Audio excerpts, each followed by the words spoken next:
Bonjour à tous et bienvenue dans cette nouvelle édition de Suite et Reboot, l'émission qui vous parle des dernières tendances audiovisuelles du moment.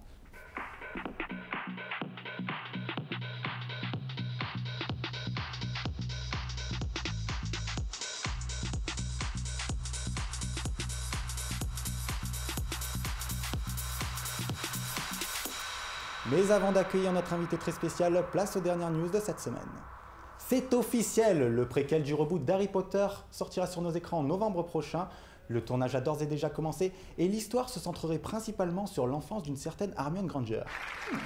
Et ça y est, c'est fait, le remake américain de La Soupe aux choux a trouvé son réalisateur. Il s'agit de Uwe Boll, connu pour avoir réalisé l'excellent Alone in the Dark. Ce n'était qu'une rumeur, mais c'est maintenant officiel, Vincent Cassel jouera bel et bien Martin Luther King dans un biopic qui racontera toute sa vie. Ah, j'ai l'impression que ça fait quelques heureuses, hein? Allez, parlons série à présent avec l'adaptation d'un documentaire. Il s'agit d'Apocalypse, la Seconde Guerre mondiale, qui se tournera en janvier à Providence. Et enfin, pour terminer, les plus jeunes d'entre vous seront ravis d'apprendre qu'une adaptation live de Bob l'éponge aura bien lieu. Le duo de choc Tom Cruise-Johnny Depp, qui devra jouer nos deux super-héros, se disent ravis d'être sous les directives de notre Claude Lelouch national. C'est ainsi que se termine l'actu ciné pour aujourd'hui. Sachez que vous pouvez toujours réagir sur la page Twitter de l'émission. Et avant d'accueillir notre invité très spécial Lucas B sur ce plateau, une petite piqûre de rappel s'impose. Rappelez-vous, c'était il y a 5 mois avant la sortie de son premier film. Allez, on regarde ça en images. C'est à cause de moi que nous sommes ici. Dans le froid, dans le noir, effrayés et pourchassés. Je suis sincèrement désolée. Je t'aime, maman. Je t'aime, papa. Qu'est-ce que c'était? J'ai peur de fermer les yeux et j'ai peur de les ouvrir. Je veux pas mourir ici. Je pense que le gros point fort de ce film, c'est que lors du tournage, nous étions vraiment au coude à coude. Excusez-moi Lucas, mais ça fait pas bizarre de tourner avec un smartphone? Parce que c'est qui le réal? C'est toi ou c'est moi? Hein? C'est moi? Donc tu fais ton métier, je fais le mien et tout le monde est content. Ok, on reprend. Je disais, Tout est là, on est prêt à partir. Bon bah on y va. Si j'ai décidé de faire ce film, c'est avant tout pour rendre hommage aux défavorisés, qui se retrouvent souvent à faire des métiers durs, qui ne leur correspondent pas. Ici par exemple, ce sont des chômeurs, obligés de faire du documentaire, alors que ce n'est pas leur métier. Et ça me rappelle beaucoup mon père, qui a travaillé dans les mines. Un travail dur, qu'il n'aimait pas, mais qui lui a permis de survivre, qui nous a permis de survivre. Mon film parle de survie donc, mais aussi de la condition humaine, de l'humanité, de la famille. On va tout déchirer. Pensez-vous que votre film va marcher? Alors, c'est un petit peu une question piège, on peut être sûr de rien là-dessus. Ce qui est sûr, c'est que on a pris un vrai plaisir lors du tournage, que les dialogues avaient été très mûrement réfléchis, et puis au niveau des effets spéciaux, on a vraiment donné tout ce qu'on pouvait, et le résultat est bluffant. Après, je ne peux pas m'avancer, mais je pense que oui. Il paraîtrait que vous ayez modifié la fin.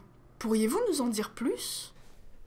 Alors, en effet, j'ai changé la fin. Après, je ne peux pas vous en dire plus non plus. Je peux juste vous dire qu'elle a été bien changée du coup et peut-être un peu plus travaillée que celle du film original. Mais après, c'est à vous de voir ça en salle le 15 octobre.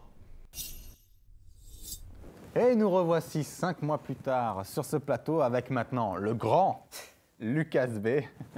Bonsoir Lucas. Bonsoir Sébastien et bonsoir à vous. Alors dites-nous, un père mineur, une mère infirmière, originaire d'un village de 3000 habitants dans le sud de la France. C'est bien ça.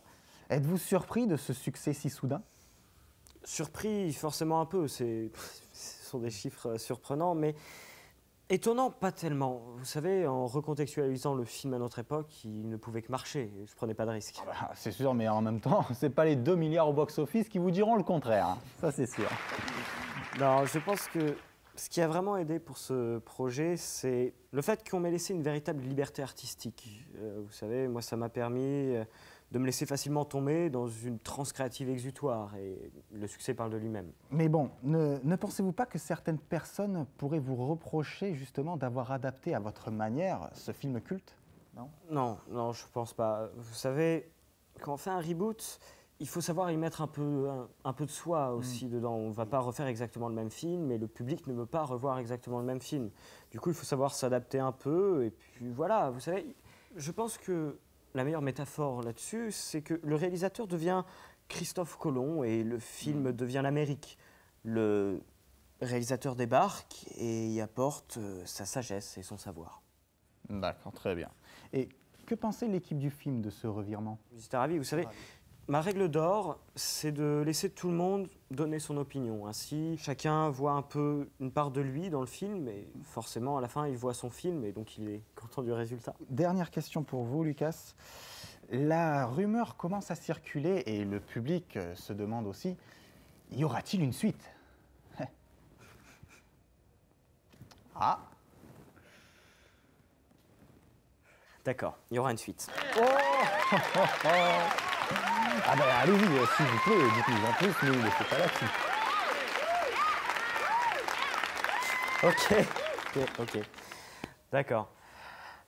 Donc, oui, il y aura une suite, et pour être complètement honnête avec vous, nous avions commencé à écrire le film dès le tournage du premier. On s'était dit que nous avions ajouté trop de choses, trop de nouvelles créations, trop importantes, et on ne pouvait pas laisser le spectateur comme ça avec seulement 2h30 de film. Il fallait aller plus loin, et c'est pourquoi on est parti sur l'idée d'une suite, et on s'est vite rendu compte que, encore une fois, un film ne suffirait pas. Et nous avons donc décidé de scinder le film en 2 parties. Le film s'appellera donc La bataille des 3 sorcières.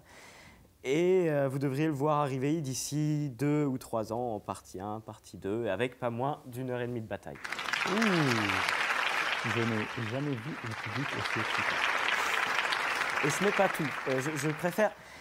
Je préfère ne pas trop m'avancer non plus, mais si le 2 et le 3 marchent, donc allez au cinéma, logiquement, nous devrions avoir l'autorisation de faire une trilogie préquelle qui se centrerait sur l'histoire de la sorcière de Blair au XVIIIe siècle, et du coup comment elle devient la sorcière que vous avez pu redécouvrir dans le film il y a 5 mois.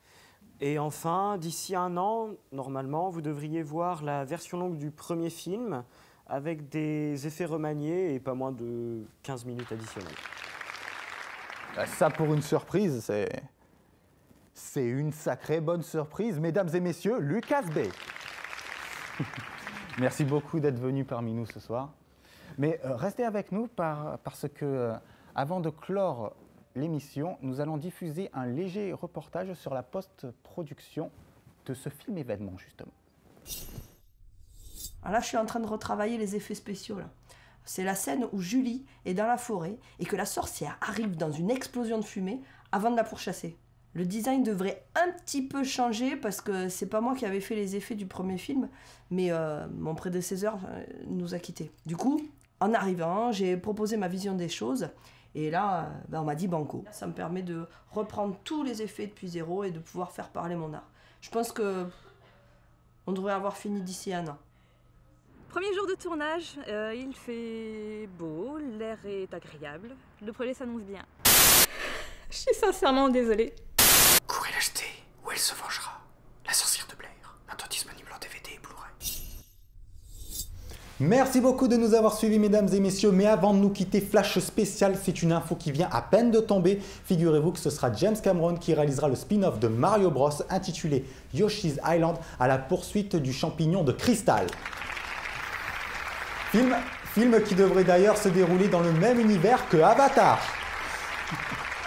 Allez, c'est sur cette magnifique et heureuse bonne nouvelle que se termine l'émission. Merci d'être toujours de plus en plus à nous suivre. Et surtout, n'oubliez pas, en 3D, c'est mieux.